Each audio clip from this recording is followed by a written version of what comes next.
Welcome to part 3 of making an impact on the next generation. In the last 2 sessions, we looked at Judges chapter 2, verses 10 and 11. Let me read it. After that generation died, another generation grew up who did not acknowledge the Lord or remember the mighty things he had done for Israel. The Israelites did evil in the Lord's sight and served the images of Baal. The generation before was commended to pass on the word of God to the next generation. And they refused to do so. They neglected to do so. As a result, the next generation pushed God aside. They did not acknowledge God. And they did evil in the sight of the Lord. That's the tragic result for pushing God aside. They end up finding themselves in immorality and worshiping idols.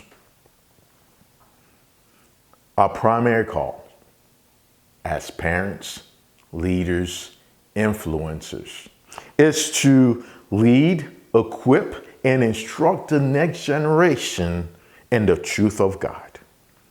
Check out Joel chapter 1, verse 3. Here's what the prophet Joel says. Tell your children about it in the years to come. About what? The work of God, the righteousness of God. And let your children tell their children. It's an ongoing thing. Pass the story down from generation to generation. And again, it's a cycle. Telling the story over and over, generation to generation. We are to make every effort to ensure that the word of God is passed on to the next generation. In order to reach the next generation, to communicate the word of God well to them, to make an impact in their lives, we have to understand them. Last week, we learned several characteristics about the next generation. And these characteristics help us understand a little bit about them so we can reach them better. From what we know about the next generation, Generation Z or Gen Zers. These are our young people, our teens, those who live in our house, those who attend our church, and those who we are working with on a daily basis. There is one specific area in their lives that needs special attention or needs to be developed. It's their worldview. It's their belief system. It's the way they see God. It's the way they view the world around them.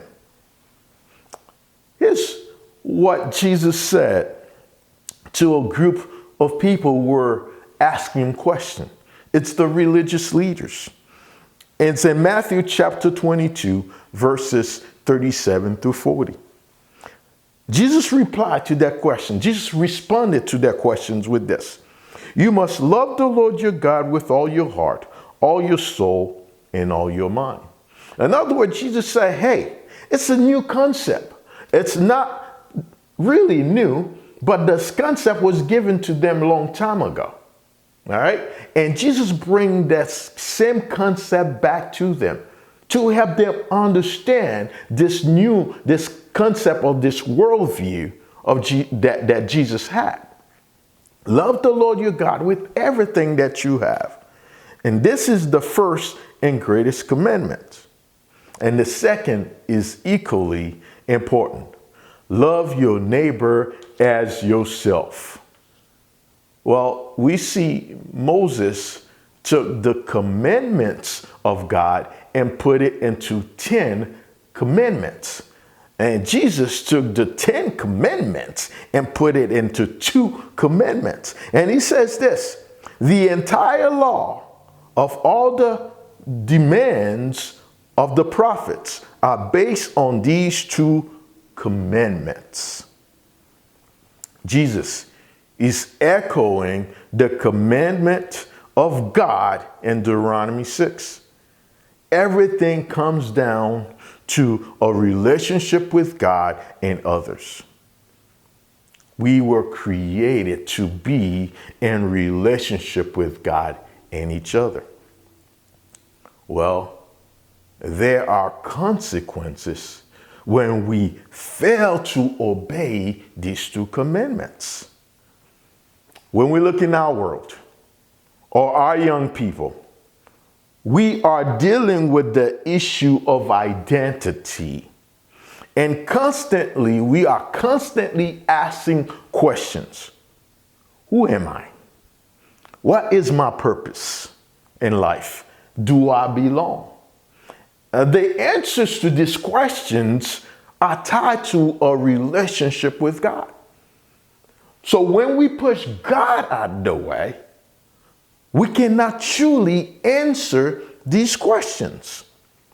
Because it's only with God we can actually see that our identity is that we were created in the image of God.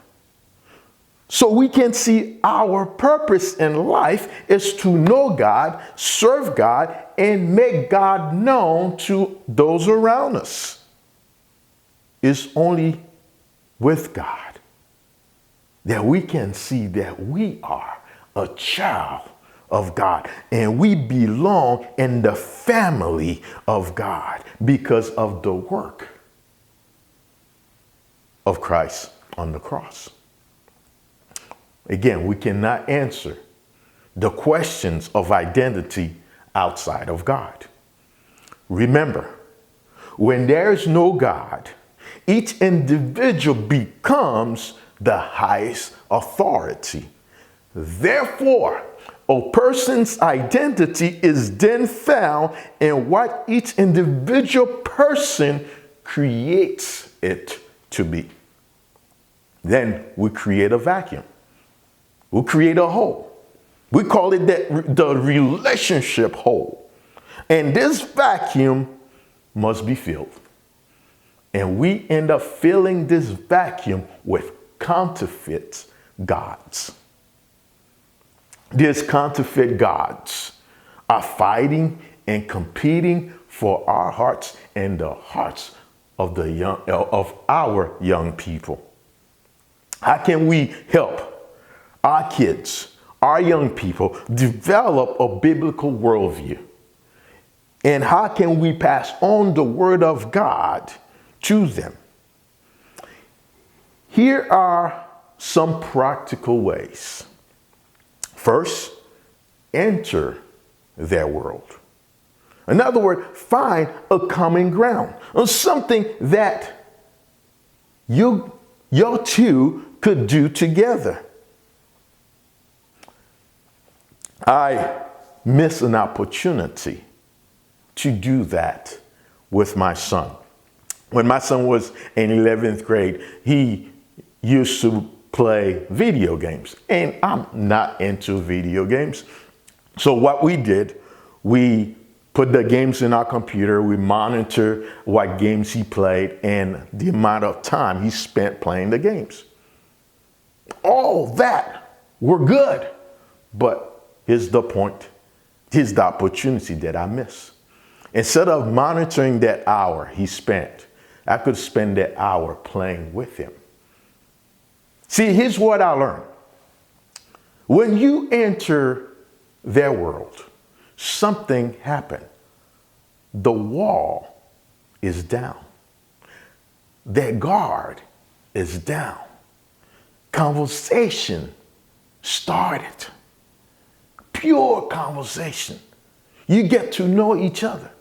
I missed out in that opportunity, but I don't want you to miss out in an opportunity to enter your kids' world.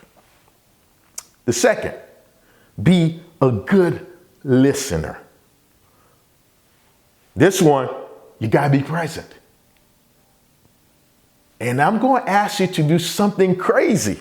I'm going to ask you that we have to listen with our eyes and our ears. You probably say, Kitt, you are crazy. We do not listen with our eyes. But what I'm asking you to use all your senses to listen well.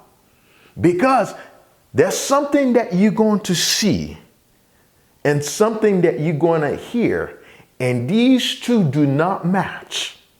You got to see it. When that don't match, that's when you ask questions so you can understand. Third thing, share your story. Don't be afraid to share your story. Share your failure. Share to your kids or the young ones how you became a Christian.